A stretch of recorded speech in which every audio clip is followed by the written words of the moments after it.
Good morning friends.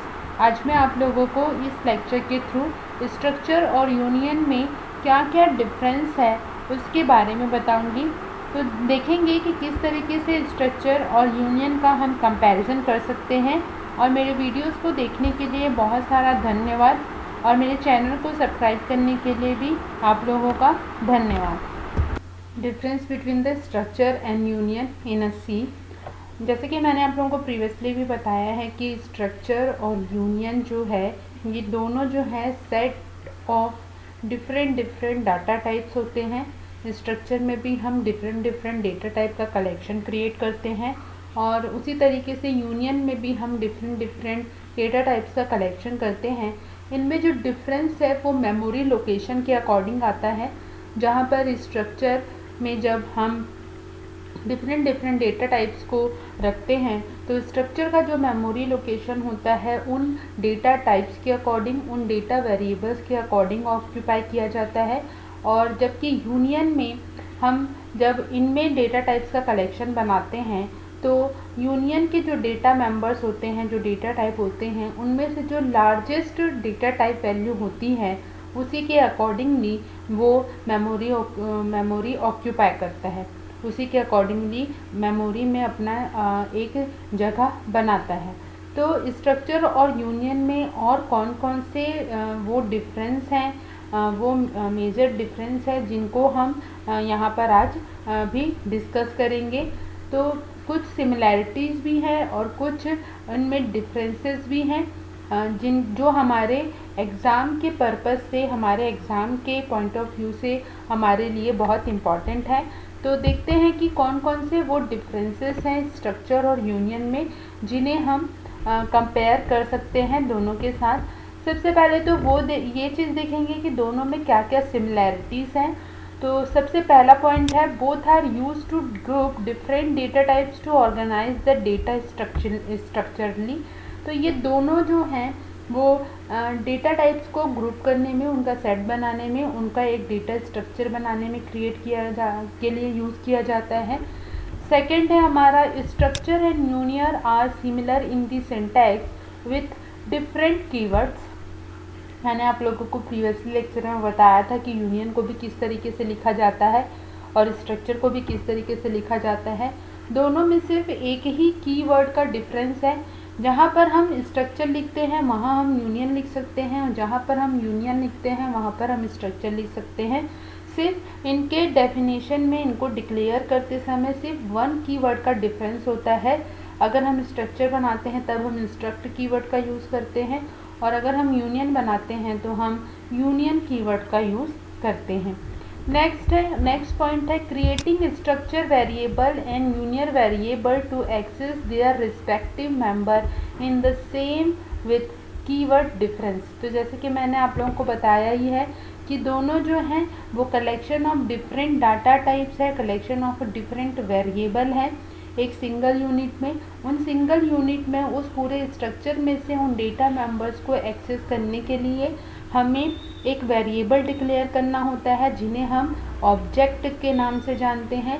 Structure में उसे structure variable कहते हैं, और जब यूनियन हम डिक्लेयर करते हैं तो यूनियन में उसे यूनियन वेरिएबल कहते हैं। तो दोनों में ये सिमिलैरिटी है कि दोनों के डेटा मेंबर को एक्सेस करने के लिए हमें एक वेरिएबल की ज़रूरत पड़ेगी, जिसके थ्रू हम उन स्ट्रक्चर में, चाहे वो उस कलेक्शन में, चाहे वो स्ट्रक्चर हो चाहे वो हमारा यूनियन हो, उनके डेटा मेंबर को हम एक्सेस कर सकें। अब नेक्स्ट हम देखते हैं, ये तो हमारी सिमिलैरिटी थी जो दोनों में कॉमन थी, दोनों में बिल्कुल सेम है। अब ये देखेंगे कि कौन कौन से इन डिफरेंसेस हैं और कौन से वो माइनर से डिफरेंसेस हैं जो स्ट्रक्चर और यूनियन को अलग बनाते हैं, उन दोनों में डिफरेंस शो करते हैं। तो सबसे पहला डिफरेंस है स्ट्रक्चर का, कि structure keyword is use to declare the structure, और उसी तरीके से union keyword is use to declare the union. तो जैसा कि मैंने आप लोगों को बताया था कि जब हम स्ट्रक्चर डिक्लेयर करते हैं तो हमें स्ट्रक्ट कीवर्ड का यूज़ करना होता है, और जब हम यूनियन डिक्लेयर करते हैं तब हमें यूनियन कीवर्ड का यूज़ करना होता है। नेक्स्ट है हमारा, structure variable will allocate memory for all the structure members separately. तो जैसे कि मैंने आप लोगों को बताया है कि स्ट्रक्चर जब मेमोरी ऑक्यूपाई करता है मेमोरी में, तो वो अपने जितने डेटा मेंबर्स हैं उनके अकॉर्डिंगली मेमोरी स्पेस ऑक्यूपाई करता है, जबकि यूनियन के साथ ऐसा बिल्कुल नहीं है। यूनियन जब मेमोरी लोकेशन ऑक्यूपाई करता है तो यूनियन का जो मेंबर होता है जिसकी मेमोरी रेंज सबसे ज़्यादा होती है, जिस डेटा मेंबर की मेमोरी बाइट सबसे ज़्यादा होती है, वह उसी के अकॉर्डिंगली मेमोरी में स्पेस लेता है। नेक्स्ट डिफरेंस है हमारा दोनों का। एक यहाँ पर एग्जांपल हमने लिया है कि स्ट्रक्चर को किस तरीके से डिक्लेयर किया जाता है। तो स्ट्रक्ट कीवर्ड यूज़ किया है, देन स्ट्रक्चर का नाम दिया है, उसके बाद कर्ली ब्रेसेस ओपन किया है, देन उनके डेटा मेंबर्स हैं। पहले डेटा मेंबर है हमारा इंटीजर टाइप का और वेरिएबल है हमारा एज। दूसरा डेटा मेंबर है कैरेक्टर और वेरिएबल है हमारा नेम, और ये एक स्ट्रिंग है। उसी तरीके से जब यूनियन को डिक्लेयर किया गया है तो यूनियन से दोनों में सिर्फ एक ही डिफरेंस है। देखिए यहाँ पर सेम वैल्यू ली गई है जो स्ट्रक्चर में है, यहाँ पर भी यूनियन का नाम एम्प्लॉय लिया गया है, सिर्फ एक ही कीवर्ड का चेंज किया गया है, वो है यहाँ पर यूनियन। और अगेन वही डेटा टाइप लिया गया है इंटीजर तरीके का, कैरेक्टर के तरीके का और फ्लोट तरीके का। आगे हम देखेंगे कि हमारे पास स्ट्रक्चर में भी फ्लोट वेरिएबल है और फ्लोट वेरिएबल है हमारा सैलरी, और उसके बाद दोनों को हमने क्लोज किया है। तो इस एग्जांपल के थ्रू हम ये देख सकते हैं कि हमारा जो स्ट्रक्चर और यूनियन का सिंटैक्स है वो किस तरीके से सिमिलर है, और सिर्फ एक कीवर्ड के कारण वो डिफरेंस लाता है। वो है कि जब हम यूनियन बनाते हैं तो हम यूनियन कीवर्ड का यूज़ करते हैं, और जब हम स्ट्रक्चर बनाते हैं तो हम स्ट्रक्चर कीवर्ड का यूज़ करते हैं। तो नेक्स्ट डिफरेंस देखते हैं। Structure will occupy more memory space. Structure ज़्यादा मेमोरी स्पेस ऑक्यूपाई करता है, ऑब्वियस सी बात है, क्योंकि स्ट्रक्चर इसलिए ज़्यादा मेमोरी ऑक्यूपाई करता है क्योंकि वह अपने हर डेटा मेंबर के अकॉर्डिंगली मेमोरी में स्पेस ऑक्यूपाई करता है, और वो भी कंटिन्यूअस मैनर में मेमोरी ऑक्यूपाई करता है। अगर हमने इंटीजर लिया है सबसे पहला डेटा टाइप, तो वो इंटीजर के लिए ऑक्यूपाई करेगा, जैसा कि मैंने आप लोगों को प्रीवियस एग्जांपल में दिखाया। अगर कैरेक्टर है तो फिर कैरेक्टर के हिसाब से मेमोरी ऑक्यूपाई करेगा, और फिर अगर फ्लोट वेरिएबल है तो फ्लोट वेरिएबल के हिसाब से मेमोरी ऑक्यूपाई करेगा। तो structure will occupy the more memory space. Memory size किस तरीके से होगा? Memory size is equals to addition of all the structure member size. जैसा कि मैंने आपको बताया, हर एक डेटा मेंबर के अकॉर्डिंगली मेमोरी स्पेस ऑक्यूपाई करेगा, और वो भी कंटिन्यूअस मेमोरी लोकेशन में। तो प्रीवियस जो मैंने आप लोगों को एग्जांपल बताया है उसके अकॉर्डिंगली हमारे स्ट्रक्चर को जब डिक्लेयर किया जाएगा तो उसकी मेमोरी साइज कैसे होगी? इंटीजर वेरिएबल है प्लस जो कैरेक्टर वेरिएबल है प्लस जो फ्लोट वेरिएबल है। तो हमारा इंटीजर का जो मेमोरी रेंज है वो है 2 बाइट का, तो इंटीजर के लिए 2 बाइट आएगी। कैरेक्टर क्योंकि हमने कैरेक्टर एरे बनाया है तो वो 50 बाइट ऑक्यूपाई करेगा, 1 byte for 50 characters, 1 byte for 50 characters. तो इस तरीके से हमारे पास 50 बाइट्स आएंगी। और नेक्स्ट है हमारा फ्लोट। तो फ्लोट जो है मेमोरी में 4 बाइट मेमोरी ऑक्यूपाई करता है, 4 बाइट मेमोरी लेता है, तो 4 बाइट आएगा। और टोटल मेमोरी साइज हमारे स्ट्रक्चर की हो जाएगी 56 byte. 50 + 2 + 4 it is equal to 56 byte. उसी तरीके से अगर ये तो हम लोगों ने स्ट्रक्चर के बारे में देखा, अब इसी तरीके से हम इसे यूनियन के बारे में भी देखते हैं। Union will occupy the less memory space compare to the structure. Obvious सी बात है कि जैसा कि मैंने आपको बताया है कि यूनियन जो है अपने डेटा मेंबर में से उस डेटा मेंबर का मेमोरी स्पेस लेता है जिसकी बाइट रेंज सबसे ज़्यादा होती है। तो किस तरीके से मेमोरी साइज ऑक्यूपाई करेगा? Size of the largest union member. और अबव एग्जांपल को अगर हम देखें तो हमारे पास जो यूनियन में सबसे लार्जेस्ट डेटा मेंबर है वो है आपका कैरेक्टर मेंबर, मतलब नेम वेरिएबल, क्योंकि यहाँ पर एज जो है वो 2 बाइट रखता है, फ्लोट जो है सैलरी जो है वो आपका 4 बाइट रखता है और नेम जो है वो आपका 50 बाइट रखता है। तो इस तरीके से हमारे यूनियन का जो मेमोरी स्पेस होगा तो वो होगा 50 बाइट, क्योंकि ये लार्जेस्ट यूनियन मेंबर है हमारे यूनियन स्ट्रक्चर का, हमारे यूनियन कलेक्शन का। तो हमारे इस यूनियन की जो मेमोरी एलोकेशन वैल्यू होगी, जो मेमोरी साइज वैल्यू होगी, वो होगी 50 बाइट। अब नेक्स्ट डिफरेंस देखते हैं। It allow us to access any or all the member at any time. It allow us to access only one union member at a time. तो जिस तरीके से मैंने आप लोगों को प्रीवियसली एग्जांपल्स में और प्रीवियसली स्ट्रक्चर के जो वीडियो लेक्चर्स हैं उनमें बताया भी है कि किस तरीके से हम स्ट्रक्चर के हर एक मेंबर को उस स्ट्रक्चर वेरिएबल के साथ कैसे भी और कभी भी यूज़ कर सकते हैं, हमारे पास कोई भी रिस्ट्रिक्शन नहीं रहती है। जबकि यूनियन में मैंने आप लोगों को यूनियन का के लिए भी मैंने वीडियो लेक्चर बताया है और बताया भी है कि जब यूनियन में लार्जेस्ट मेंबर जो होता है उसका जो मेमोरी लोकेशन ऑक्यूपाई करता है तो उसी का डाटा जो है वो रह जाता है और उसके प्रीवियस डाटा को वो ओवरराइट कर देता है। तो यूनियन में ये रिस्ट्रिक्शन है हमारे साथ कि it allow us to access only one union member at a time, और ये एक समय में सिर्फ हमें एक ही यूनियन मेंबर एक्सेस करने में हमको परमिशन देता है, जबकि स्ट्रक्चर के साथ ऐसा बिल्कुल भी नहीं है। तो अब एक प्रोग्राम देखते हैं जिसके थ्रू हम दोनों के बीच में डिफरेंस को फाइंड आउट करेंगे। तो यहाँ पर हम एक प्रोग्राम ले रहे हैं और इस प्रोग्राम में मैंने एक साइज़ ऑफ ऑपरेटर का यूज़ किया है। साइज़ ऑफ ऑपरेटर का यूज़ इसलिए किया है क्योंकि साइज़ ऑफ ऑपरेटर जो है हमारे एक स्पेशल पर्पस ऑपरेटर है जो हमें हमारे जो डेटा एलिमेंट्स होते हैं, हमारे जो डेटा वेरिएबल होती हैं, उनकी मेमोरी में जो मेमोरी साइज़ होती है उसको रिटर्न करवाने में मदद करता है।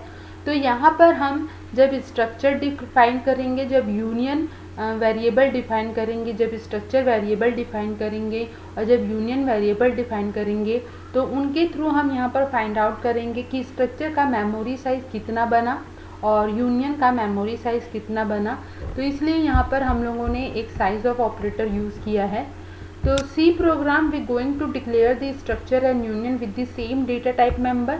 हम एक स्ट्रक्चर और यूनियन बनाएंगे, दोनों में जो डेटा मेंबर हैं वो सेम होंगे। Then we are going to calculate the size of the union and structure using the size of the function. जैसा कि मैंने आप लोगों को अभी बताया, साइज ऑफ फंक्शन के थ्रू हम यूनियन और स्ट्रक्चर की जो टोटल मेमोरी रेंज है, उनकी जो टोटल मेमोरी स्टोरेज वैल्यू है, उसको हम साइज ऑफ ऑपरेटर के थ्रू शो करेंगे, देखेंगे। तो सबसे पहले हमें स्ट्रक्चर और यूनियन को डिक्लेयर करना होगा। तो सबसे पहले हमने यहाँ पर अपनी हेडर फाइल इंक्लूड की है। उसके बाद हम यहाँ पर एक स्ट्रक्चर बना रहे हैं और स्ट्रक्चर है हमारा एम्प्लॉय और उसके डेटा मेंबर है इंटीजर टाइप का, दूसरा है आपका कैरेक्टर टाइप का, थर्ड वन भी आपका कैरेक्टर है और फोर्थ वन है आपका सैलरी टाइप का। इंटीजर वेरिएबल है एज, कैरेक्टर वेरिएबल है नेम, फिर अगेन कैरेक्टर वेरिएबल है डिपार्टमेंट और एक फ्लोट वेरिएबल है हमारा सैलरी।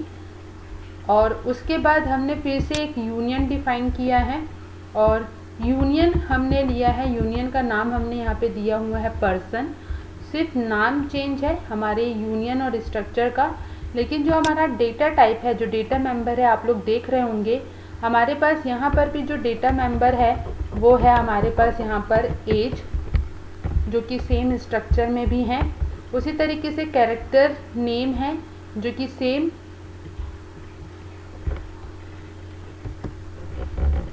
थोड़ा सा डिफरेंस है, हम वेरिएबल को भी अलग अलग ले रहे हैं, इसलिए ले रहे हैं ताकि वेरिएबल ओवरराइट ना हो, अलग अलग इंडिविजुअली फाइंड आउट हो यूनियन में कौन से वेरिएबल हैं। और वेरिएबल के नाम को सिर्फ चेंज किया है यहाँ पर देखिए आप लोग, हम लोगों ने यहाँ पर सिर्फ यहाँ पर एज लिखा है और यहाँ पर नेम, एज और डिपार्टमेंट में एक एक लेटर मिसिंग है क्योंकि सेम वेरिएबल डिक्लेयर नहीं कर सकते, नहीं तो कंफ्यूजन क्रिएट होगा। इसलिए यहाँ पर लेकिन जो इनके डेटा टाइप्स हैं उनको अगर देखें तो एकदम सेम है और वो बिल्कुल उसी तरीके से मेमोरी ऑक्यूपाई भी करेंगे। तो यहाँ पर स्ट्रक्चर में हमने इंटीजर लिया है, उसी तरीके से यूनियन में हम इंटीजर ले रहे हैं और एज वेरिएबल है हमारा। कैरेक्टर ले रहे हैं तो नेम वेरिएबल है हमारा, नेम वेरिएबल का जो एरे साइज़ है वो है 50, उसी तरीके से यहाँ पर भी 50 है। कैरेक्टर डिपार्टमेंट ले रहे हैं, उसका ये भी एक कैरेक्टर एरे है, उसका भी जो डायमेंशन साइज़ है वो है 20, उसी तरीके से यहाँ पर भी है 20। और फ्लोट वेरिएबल ले रहे हैं सैलरी, तो यहाँ पर भी हमने स्ट्रक्चर में जो फ्लोट वेरिएबल लिया है वो भी क्या है, सैलरी। डिक्लेयर करने के बाद हम वॉइडमेंट सेक्शन में आ रहे हैं। वॉइडमेंट सेक्शन में आने के बाद वॉइडमेंट के जस्ट जो हमारी जो लाइन है वो है वेरिएबल डिक्लेयर करने की, वो वेरिएबल डिक्लेयर करने की जिसके थ्रू हम स्ट्रक्चर और यूनियन के जो डेटा मेंबर्स हैं उनको एक्सेस कर पाएंगे। तो स्ट्रक्चर के लिए जो डेटा मेंबर बनाया गया है, जो स्ट्रक्चर वेरिएबल बनाया गया है वो है emp1। और उसी तरीके से जब यूनियन के डेटा मेंबर को एक्सेस करने के लिए जो यूनियन वेरिएबल बनाया गया है वो है person1। और मैंने आप लोगों को बताया है कि हम किस तरीके से मेंबर जो एक्सेसिंग मेंबर वेरिएबल है जिसके थ्रू हम एक्सेस कर सकते हैं उन्हें कैसे डिक्लेयर करते हैं।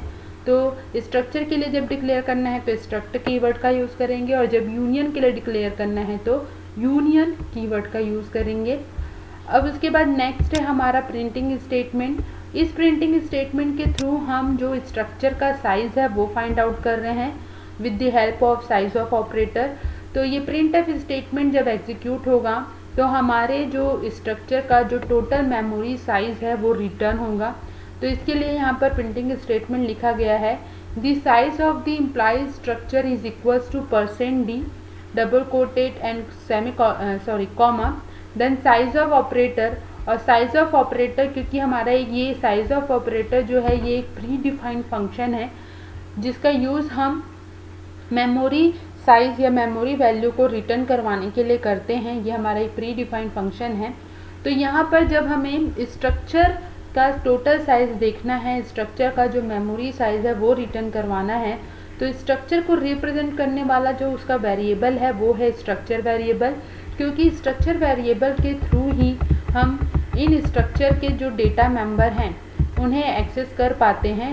emp.age, emp1.age, emp1.name, emp1.department, emp1.salary, इस तरीके से हम यूज़ करते हैं।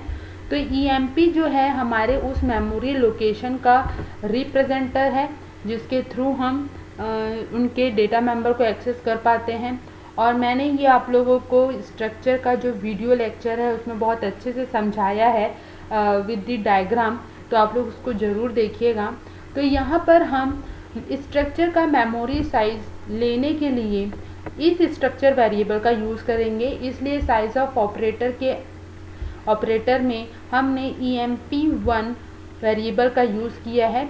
जैसे ही हमने साइज ऑफ ऑपरेटर के जो पैरेंथेसिस ब्लॉक है उसमें emp1 वेरिएबल को लिखेंगे तो इसके थ्रू जो इसका टोटल मेमोरी लोकेशन है, क्योंकि यही emp1 है जो हर एक डेटा मेंबर के पास इंडिविजुअली सेपरेटली जाकर उन्हें एक्सेस कर सकता है, और यही मेंबर जो है स्ट्रक्चर वेरिएबल मेंबर जो है वो इन मेमोरी लोकेशन में डेटास को इनपुट करने के लिए इनके जो मेमोरी लोकेशन ऑक्यूपाई हुई है स्ट्रक्चर वेरिएबल की, स्ट्रक्चर डेटा मेंबर की, उनकी वैल्यूज़ को इनपुट करने के लिए और उनसे वैल्यूज़ को आउटपुट करवाने के लिए यूज़ किया जाता है। तो इसीलिए यहाँ पर हम साइज ऑफ ऑपरेटर के साथ emp1 वेरिएबल को यूज़ कर रहे हैं, क्योंकि emp1 वेरिएबल हमारा वो स्ट्रक्चर वेरिएबल है जिनके थ्रू हम उनके स्ट्रक्चर डेटा मेंबर को एक्सेस करते हैं। नेक्स्ट प्रिंटिंग स्टेटमेंट के थ्रू हम यूनियन वेरिएबल के थ्रू उसका जो मेमोरी लोकेशन है उसको रिटर्न करवा रहे हैं with the help of size of operator. तो यहाँ पर भी जब हमें यूनियन के लिए मेमोरी उसकी कितनी मेमोरी स्पेस उसने ऑक्यूपाई की है उसे जानने के लिए हमें यहाँ पर जो यूनियन का जो यूनियन वेरिएबल है person1 उसे साइज ऑफ ऑपरेटर के साथ यूज़ करना होगा। और यहाँ पर पर्सन वन भी हम इसीलिए यूज़ कर रहे हैं क्योंकि जो यूनियन हमने डिक्लेयर किया है और उनके जितने भी डेटा मेंबर्स हैं उनको भी एक्सेस करने के लिए हमें पर्सन वन मतलब हमें उस यूनियन वेरिएबल की ज़रूरत पड़ेगी। और ये यूनियन वन पर्सन वन जो कि हमारा यूनियन वेरिएबल है, यही हमारा रिप्रेजेंटर है उस मेमोरी लोकेशन का, उस मेमोरी स्टोरेज का, जहाँ पर यूनियन ने अपने डेटा मेंबर्स के लिए मेमोरी ऑक्यूपाई की है। तो यहाँ पर पर्सन वन का यूज़ जब हम साइज ऑफ ऑपरेटर के साथ करेंगे तो यूनियन की जो टोटल मेमोरी स्पेस है जिसे उसने मेमोरी में ऑक्यूपाई की है वह उसे रिटर्न करेगा। उसके बाद हमारा रिटर्न जीरो स्टेटमेंट है, देन उसके बाद हमारा कर्ली ब्रेसेस है। और इस तरीके से हमारा जो स्ट्रक्चर और यूनियन का जो प्रोग्राम है जिसको हमने बनाया था कंपैरिजन, उसमें डिफरेंस देखने के लिए वो कंप्लीट होता है। इसके थ्रू हम जब इसे एक्सेस करेंगे तो जो रिज़ल्ट आएगा तो उसके थ्रू हमें ये पता चलेगा, उस रिज़ल्ट के थ्रू हमें ये पता चलेगा कि स्ट्रक्चर ने कितना मेमोरी ऑक्यूपाई किया है और यूनियन ने कितनी मेमोरी ऑक्यूपाई की है। तो जब इसका आउटपुट आएगा, ये मैंने इस प्रोग्राम को जब रन किया और रन करने के बाद जब इसका आउटपुट आया तो इसका आउटपुट कुछ इस तरीके से था। ये हमारा प्रोग्राम है और ये हमारा आउटपुट है। देखिए यहाँ नीचे ब्लैक स्क्रीन पर आपको दिख रहा है the size of the employee structure is total 80 और the size of the union is equals to 52। तो यहाँ पर अगर हम देखें तो हमारा जो मेमोरी है, जो स्ट्रक्चर की मेमोरी है, इंटीजर लेता है 4 बाइट, 50 बाइट, 20 बाइट, 4 बाइट और एज है हमारा 4 बाइट। यूनियन के लिए, नेम के लिए है 50, 20 और सैलरी। तो यहाँ पर पहली जो स्ट्रक्चर की मेमोरी साइज़ आ रही है वो आ रही है 80 और यूनियन की जो मेमोरी साइज़ आ रही है वो 52। तो इसे मैं आप लोगों को आगे एक्सप्लेन करती हूँ क्योंकि हमारी जो बाइट रेंज है वो थोड़ी ज़्यादा है। वो इसलिए होती है क्योंकि यहाँ पर स्ट्रक्चर पैडिंग और यूनियन पैडिंग भी होता है। तो इस प्रोग्राम को मैंने आगे एक्सप्लेन किया है, तो हम आगे बढ़ते हैं और उसके थ्रू देखते हैं। सबसे पहले हमने डिक्लेयर किया था एम्प्लॉय स्ट्रक्चर विद उनके मेंबर के साथ और इस प्रोग्राम का ये आउटपुट किस तरीके से आ रहा है 80 और 50, क्योंकि अगर हम इसे प्लस करते हैं तो हमारे स्ट्रक्चर की जो साइज़ आती है वो आती है 50 + 20 इज़ 70, 70 + 4 इज़ 74 और 74 + एज इज़ इक्वल टू 76। और यहाँ पर यूनियन को देखें तो आपका 2 बाइट, देन 50, 20 और सैलरी का 4 बाइट। लेकिन यूनियन जो है वो सबसे लार्जेस्ट डेटा मेंबर की वैल्यूज़ को ऑक्यूपाई करता है, तो यहाँ पर सबसे लार्जेस्ट जो बाइट रेंज है वो है 50, लेकिन आंसर में हमारा 52 आ रहा है और स्ट्रक्चर में हमारा 80 आ रहा है। तो ये 80 और 52 किस तरीके से आ रहा है उसे मैं आपको आगे एक्सप्लेन करूँगी उनके मेमोरी साइज़ के साथ कि किस तरीके से एक एग्जाम्पल के साथ, एक नोटेशन के साथ कि किस तरीके से हमारा जो स्ट्रक्चर और यूनियन वेरिएबल है जो कि 80 और 52 बाइट मेमोरी में ऑक्यूपाई कर रहे हैं। तो सबसे पहले हम लोगों ने क्या डिक्लेयर किया, एक एम्प्लॉय स्ट्रक्चर डिक्लेयर किया जिसके वेरिएबल थे हमारे एज, नेम, डिपार्टमेंट और सैलरी। नेक्स्ट हम लोगों ने फिर से एक यूनियन डिक्लेयर किया और उस यूनियन के भी सेम डेटा मेंबर थे, इंटीजर टाइप का एज, कैरेक्टर टाइप का name, again character variable department और फ्लोट वेरिएबल सैलरी। और उसके बाद हमारा जो देखें तो दोनों स्ट्रक्चर और यूनियन का जो डेटा मेंबर था वो दोनों इक्वल था। और उसके बाद हम लोगों ने मेन फंक्शन में स्ट्रक्चर को एक्सेस करने के लिए स्ट्रक्चर वेरिएबल बनाया और वो स्ट्रक्चर वेरिएबल था हमारा EMP1। और यूनियन वेरिएबल को यूनियन डेटा मेंबर को एक्सेस करने के लिए हमने यूनियन वेरिएबल बनाया और हमारा यूनियन वेरिएबल था person1।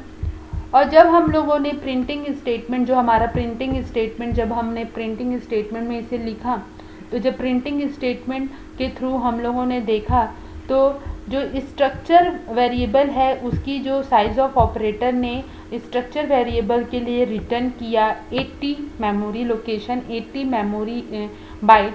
तो ये कैसे हुआ अब देखते हैं। अब मैं आप लोग को यहाँ पर इसको विद डिटेल डिस्क्रिप्शन मैंने यहाँ पे समझाया है, इसलिए मैंने वहाँ पर आप लोगों को नहीं बताया। तो इंटीजर ये कितना बाइट लेगा, 4 बाइट लेगा मेमोरी में। कैरेक्टर कितना, ये लॉन्ग इंटीजर है तो ये 4 बाइट ले रहा है, मैं आप लोगों को पहले बता दे रही हूँ। कैरेक्टर नेम जो है वो कितनी बाइट ले रहा है, 50 बाइट ले रहा है। डिपार्टमेंट जो है हमारा 20 डायमेंशन का है तो 20 बाइट ले रहा है। और फ्लोट सैलरी जो है वो हमारा 4 बाइट ले रहा है मेमोरी स्पेस में। तो टोटल साइज़ जो है हमारी मेमोरी स्पेस की फॉर स्ट्रक्चर, हमारे स्ट्रक्चर की जो मेमोरी साइज़ हो जाएगी वो हो जाएगी 4 + 50 + 20 + 4, तो वो हो जाएगा 78 बाइट। यहाँ पर इंटीजर जो है वो हमारा लॉन्ग इंटीजर वेरिएबल है, तो ये 4 बाइट मेमोरी ऑक्यूपाई कर रहा है। तो इस तरीके से हमारा जो स्ट्रक्चर का साइज़ हो जाएगा वो हो जाएगा 78। लेकिन जब हम लोगों ने आउटपुट देखा तो आउटपुट में हमारे पास स्ट्रक्चर वेरिएबल का जो मेमोरी साइज़ था वो था 80। तो ये 80 इसलिए हुआ है क्योंकि जब हम स्ट्रक्चर को डिक्लेयर करते हैं, स्ट्रक्चर मेंबर को डिक्लेयर करते हैं, तो वो 2 बाइट एक्स्ट्रा लेता है।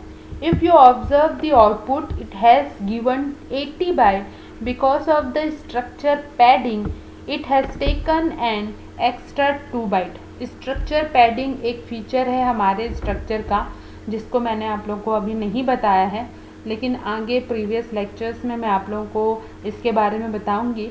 तो जो हमारा स्ट्रक्चर का जो अगर हम देखें नॉर्मल हम अगर कैलकुलेट करें तो हमारे पास मेमोरी साइज़ आना चाहिए था 78 बाइट, लेकिन हमारे पास मेमोरी साइज़ जो है वो स्ट्रक्चर की वो आ रही है 80 बाइट।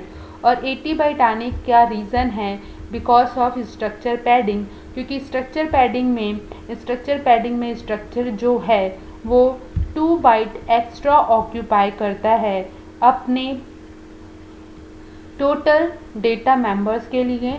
2 बाइट एक्स्ट्रा ऑक्यूपाई करता है जितने भी डेटा मेंबर्स हमने दिए हैं उनकी मेमोरी लोकेशन को सेपरेट ऑक्यूपाई करने के बाद भी 2 बाइट एक्स्ट्रा ऑक्यूपाई करता है, जिसके कारण से बोला जाता है स्ट्रक्चर पैडिंग। नेक्स्ट है हमारा यूनियन। तो यूनियन में भी हमारे पास आना चाहिए था 50, क्योंकि सबसे हायर रेंज जो थी हमारे यूनियन मेंबर की वो थी नेम वेरिएबल की, जो कि 50 बाइट ऑक्यूपाई कर रहा है और 50 बाइट का कैरेक्टर एरे है। तो यहाँ पर भी यूनियन में भी हमारे पास 52 बाइट आई है जब हमने साइज़ ऑफ ऑपरेटर का यूज़ किया और यूनियन का मेमोरी साइज़ रिटर्न किया। तो यूनियन वेरिएबल है हमारे पास person1, तो हमारे पास आया 52। तो यूनियन का जो लार्जेस्ट मेमोरी वैल्यू है, जो लार्जेस्ट मेमोरी डेटा एलिमेंट है वो है नेम, और नेम का जो बाइट कैपेसिटी है वो है 50। तो हमारा जो यूनियन का मेमोरी साइज़ है वो आना चाहिए था 50, क्योंकि मैंने आप लोगों को प्रीवियसली भी बताया है कि memory size of the union is equals to the largest union number size, है ना। तो हमारा जो यूनियन का जो लार्जेस्ट डेटा मेंबर है वो है नेम, तो उसके अकॉर्डिंगली हम लोग को जो यूनियन का मेमोरी साइज़ है वो कितना मिलना चाहिए था 50 बाइट। लेकिन हमें यहाँ पर यूनियन का जो मेमोरी साइज़ है वो मिल रहा है 52। तो ये मेमोरी साइज़ 52 इसलिए मिल रहा है क्योंकि यहाँ पर भी पैडिंग फीचर, मतलब यूनियन के साथ भी 2 एक्स्ट्रा बाइट ऑक्यूपाई किया गया है because of the padding.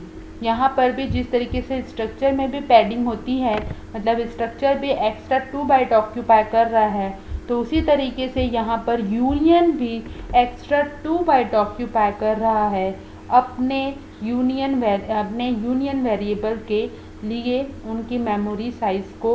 Union variable के लिए मेमोरी साइज़ जो टोटल वो कवर कर रहा है, जो टोटल वो स्टोरेज ले रहा है वो 52 बाइट ले रहा है।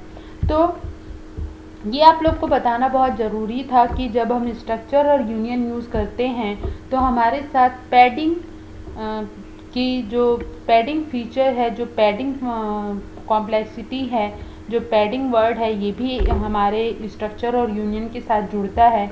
और ये दोनों के लिए होता है। जब हम स्ट्रक्चर को भी एक्सेस करते हैं तो स्ट्रक्चर के साथ भी पैडिंग परफॉर्म की जाती है और यूनियन के साथ भी पैडिंग फीचर परफॉर्म की जाती है। इसीलिए जब हमने इस प्रोग्राम को रन किया तो हमारे पास जो आउटपुट है, यहाँ पर जैसे मैंने आप लोगों को अभी बताया कि स्ट्रक्चर के लिए हमारे पास टोटल साइज़ आना चाहिए था 78, जबकि हमारे पास टोटल साइज़ आया है 80। और यूनियन के लिए हमारे पास टोटल साइज़ आना था 50, लेकिन हमारे पास आया है 52। तो 2 बाइट जो हैं इनमें एक्स्ट्रा ऐड किए गए हैं बिकॉज ऑफ द पैडिंग। तो इस प्रोग्राम को आप लोग एक्सेस करके ज़रूर देखिएगा, तो आप लोगों को इनके जो मेमोरी साइज़ है उनमें डिफरेंस पता चलेगा। और यहाँ पर आप लोग को ध्यान देना है कि यहाँ पर हम सेम वेरिएबल नहीं लेंगे, वेरिएबल डिफरेंस होना चाहिए। यहाँ पर सेम वेरिएबल नेम नहीं रखेंगे, लेकिन जो उनके डेटा टाइप्स हैं उन्हें सेम ज़रूर रखेंगे, क्योंकि इन्हीं के अकॉर्डिंगली वो मेमोरी साइज़ ऑक्यूपाई करते हैं। स्ट्रक्चर हर एक डेटा टाइप की बाइट रेंज के अकॉर्डिंगली सेपरेटली मेमोरी ऑक्यूपाई करता है, और यूनियन इन डेटा टाइप में से जो सबसे लार्जेस्ट डेटा टाइप है उनके अकॉर्डिंगली मेमोरी ऑक्यूपाई करेगा। तो ये हमारा डिफरेंस है स्ट्रक्चर और यूनियन में। इस तरीके से हम डिफरेंस परफॉर्म कर सकते हैं। तो आप लोग इसका स्क्रीनशॉट ले लीजिए।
Okay, thank you friends. और आप लोग इस क्वेश्चन को, इस प्रोग्राम को ज़रूर बना के देखिएगा, तो आप लोगों को बहुत अच्छे से समझ में आएगा।